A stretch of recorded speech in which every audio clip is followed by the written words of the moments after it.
E aí, turma, beleza? A gente chega para falar desse clássico rei, né, já fazendo uma espécie de pré-jogo e respondendo talvez a pergunta da semana. Quem é o favorito para o clássico rei?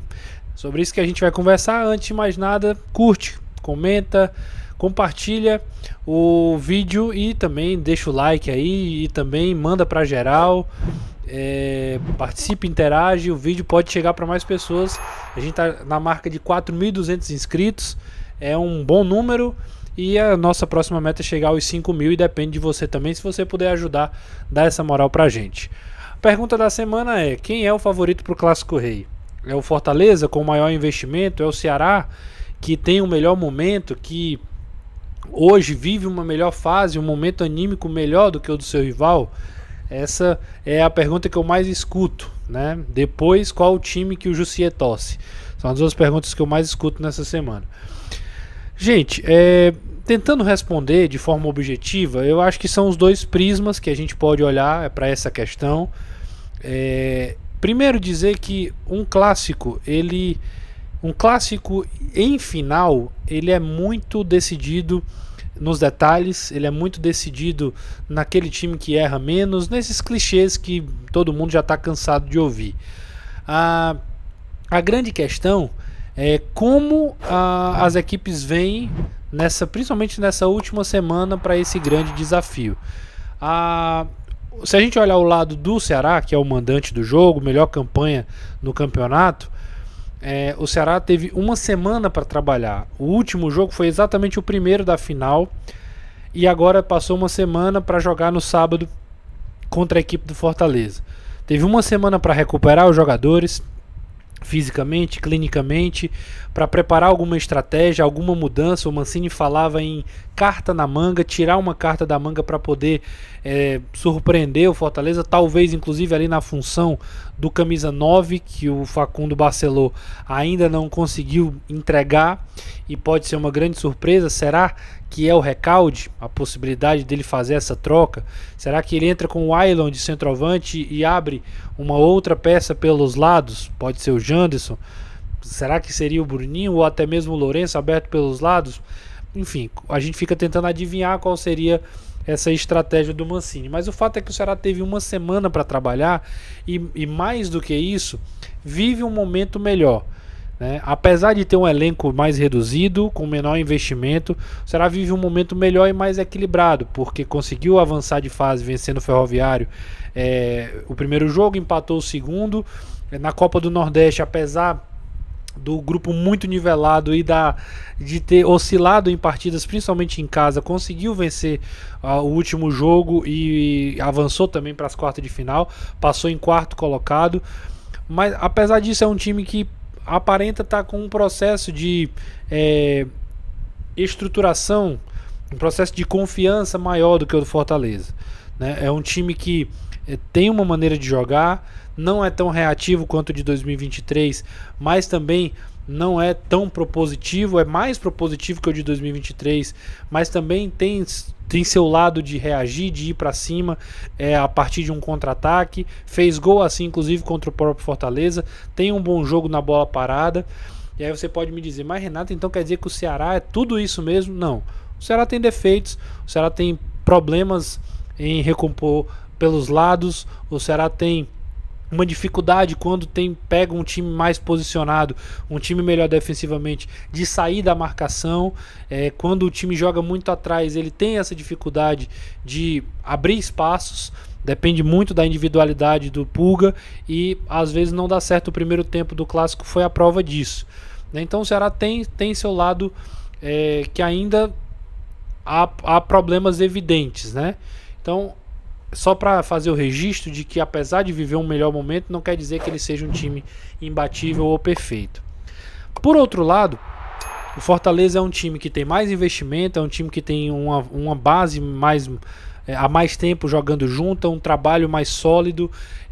Inclusive, esse mesmo time, a grande maioria, já saiu de momentos delicados, de momentos de crise. A gente lembra com o próprio Vojvoda do período que ele ficou sem vencer, chegou a ser a lanterna do Campeonato Brasileiro.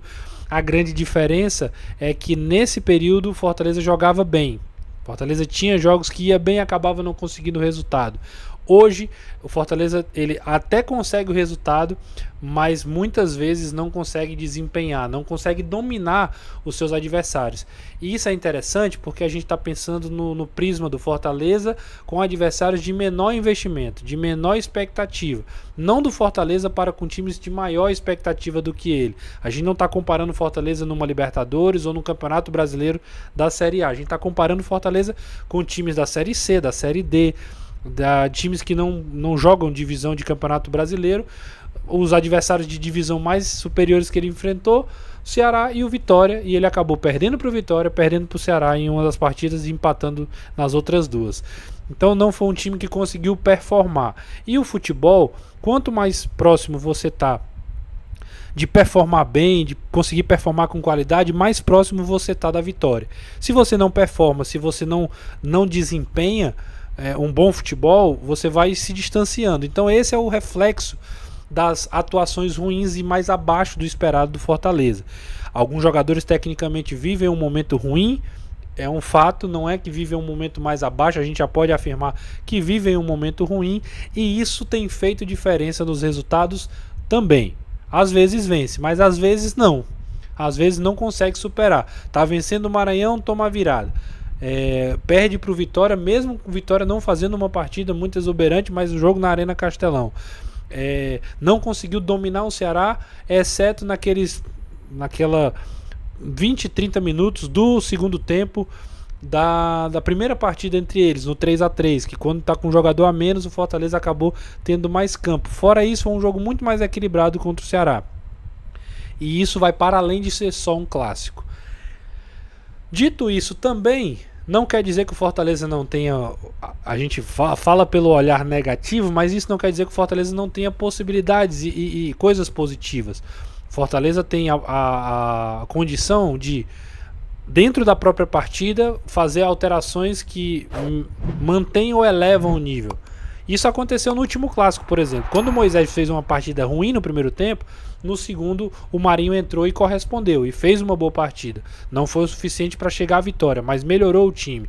O Hércules, por exemplo, voltou de lesão e nas últimas 3 partidas que jogou, elevou o patamar da equipe. Na defesa, quando tem alguma ausência, como foi o caso do Tite, tem o Cardona, perdeu alguém pelo lado direito, você pode colocar o Brits como opção. O Dudu fez um bom clássico no lugar do Tinga, que ainda é dúvida, que pode ser que volte. Se não voltar o Dudu, se mantiver o nível do primeiro jogo, foi muito bem. Então o Fortaleza tem a possibilidade em alguns lugares do campo, do esquema, de manter um padrão elevado. E se seus principais jogadores, seus jogadores que pegam mais na bola, que têm capacidade de decidir jogo, estiverem iluminados, eles podem fazer a diferença. Resumindo, quem é o favorito para o jogo? Eu costumo dizer que essas coisas se equivalem, né? O trabalho, o planejamento, a expectativa de um bom elenco com o momento que um passa. Então o Fortaleza tem um, o Ceará tem outro, as forças se equivalem. Acho que o Ceará tem uma leve vantagem, porque o Ceará conseguiu ser um time que, apesar do menor investimento, se aproximou desse Fortaleza, que ainda não sobrou. O Fortaleza não sobrou em nenhum momento. A gente vai ficar sempre no se sobrar ele é melhor, mas ele ainda não sobrou. E por conta disso, pelo momento atual, acho que o Ceará tem um pouco de vantagem sobre essa equipe do Fortaleza. O que não quer dizer que vai ganhar, o que não quer dizer que o Fortaleza não pode vencer e vencer jogando bem, jogando melhor. Nada disso. É uma constatação daquilo que tem acontecido até hoje. Sábado a gente vai ver a história acontecendo.